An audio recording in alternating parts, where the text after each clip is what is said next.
सभी को जय मसीह की। मेरा नाम शैलेश कुमार है और मैं इस समय प्रभु पे भरोसा करता हूँ।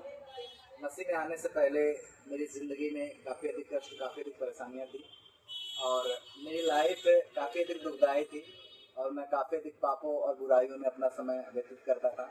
लेकिन मैं परमेश्वर का धन्यवाद करता हूँ कि प्रभु के अनुग्रह से, प्रभु की दया से मेरी ज़िंदगी में अद्भुत बदलाव हुआ है और मेरे जीवन में मैं अपने पापों में दिन प्रतिदिन इतना बढ़ता चला गया कि एक ऐसा समय आ गया कि मैं आत्महत्या करने के लिए तैयार हो गया, क्योंकि मैं अपनी बुराइयों से आज़ाद नहीं हो पाता था और मैं अपनी फैमिली की किसी की इंसल्ट नहीं करना चाहता था कि मेरी वजह से किसी की बदनामी हो। इस वजह से मैंने निर्णय लिया कि मैं अपने जीवन को समाप्त कर दूं ताकि मेरी वजह से कोई किसी व्यक्ति की इंसल्ट ना हो। लेकिन मैं परमेश्वर का धन्यवाद करता हूँ, उसी दौरान मेरे गांव के दो भाई हैं जो मसीह यीशु को जानते हैं और उन्होंने प्रभु यीशु मसीह का सुसमाचार मुझ तक पहुँचाया और उन्होंने बताया कि यीशु मसीह जीवन बदलता है। मैं कुछ जानता नहीं था, उनके कहे अनुसार मैंने सारी चीज़ों को करना शुरू किया। उन्होंने बताया और सुसमाचार को वो बताते रहे और लेकिन मैं विश्वास नहीं किया। लगभग 1 साल तक वो प्रभु यीशु मसीह के बारे में निरंतर बताते रहे और 1 साल लगभग व्यतीत हुआ होगा, तब मैंने उनकी बात पर थोड़ा सा विश्वास लाया और मैं चर्च जाना स्टार्ट किया।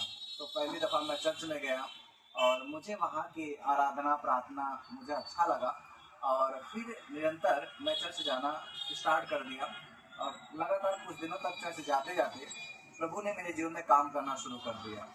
लेकिन मैं जिन बुरी आदतों में, बुरे व्यवहारों में मैं था, मेरे अंदर जो गंदगी थी, मैं उसी गंदगी में था।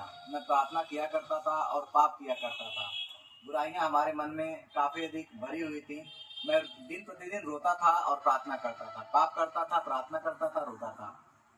ये प्रक्रिया लगभग 3 महीने तक चली और 3 महीने तक चलने के बाद खुदा ने हमारे जीवन में बड़ा ज़बरदस्त परिवर्तन लाया और मैं जो है उसके बाद अपने जीवन में ये देख पाया, जो बुरी आदत, जो बुरा व्यवहार मेरे अंदर था, खुदा ने उस चीज़ को, जो सबसे बुरा पाप था, प्रभु ने उससे मुझे आज़ाद किया। उसके बाद जो है मैं मसीह में बढ़ता चला गया और मैं चर्च जाता चला गया और दिन प्रतिदिन प्रभु की अनुग्रह से मैं सीखता चला गया। कुछ समय के बाद प्रभु ने मेरे मन में सेवा के प्रति भावना को डाला और मैं जो है चर्च में जो हमारे गांव में एक छोटा सा चर्च था, उसमें आराधना प्रार्थना करना शुरू किया।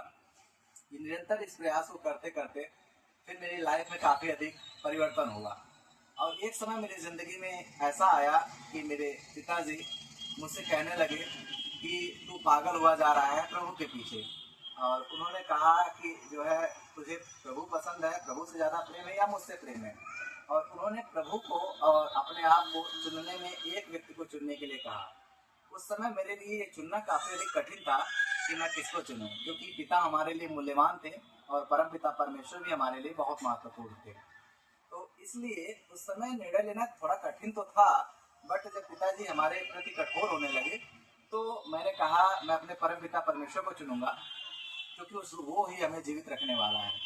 पिताजी कहे कि देखते हैं तुम्हारा परमेश्वर कैसे तुमको खिलाता है और तुमको भक्ति का भूत चढ़ा हुआ है, सारा उतर जाएगा। इस प्रकार से हमारे पिताजी के शब्द थे।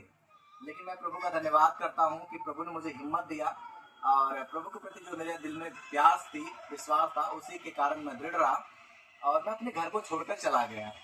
और एक पास्टर जी से मेरी बात हुई, मुलाकात हुई थी, उनसे मेरी बात हुई, उन्होंने मेरी मदद किया और उनके द्वारा किए गए मदद के माध्यम से मैं वहाँ से निकला और मैं जौनपुर में गया और 3 साल तक पास्टर जी के साथ में मैं रह के सेवा किया।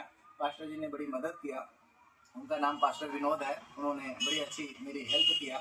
और हुआ ऐसा कि समय धीरे धीरे करके गुजरता चला गया और प्रभु ने मेरे जीवन में परिवर्तन पे परिवर्तन करता चला गया और मेरी ज़िंदगी में काफ़ी अद्भुत बदलाव हुआ। हमारे माध्यम से काफ़ी लोग मसीह यीशु में बदले, काफ़ी लोगों के जीवन में गजब का परिवर्तन प्रभु ने किया। मैं इन सारी बातों के लिए प्रभु का धन्यवादित हूँ कि प्रभु ने इस तरीके से मेरे जीवन में काम किया।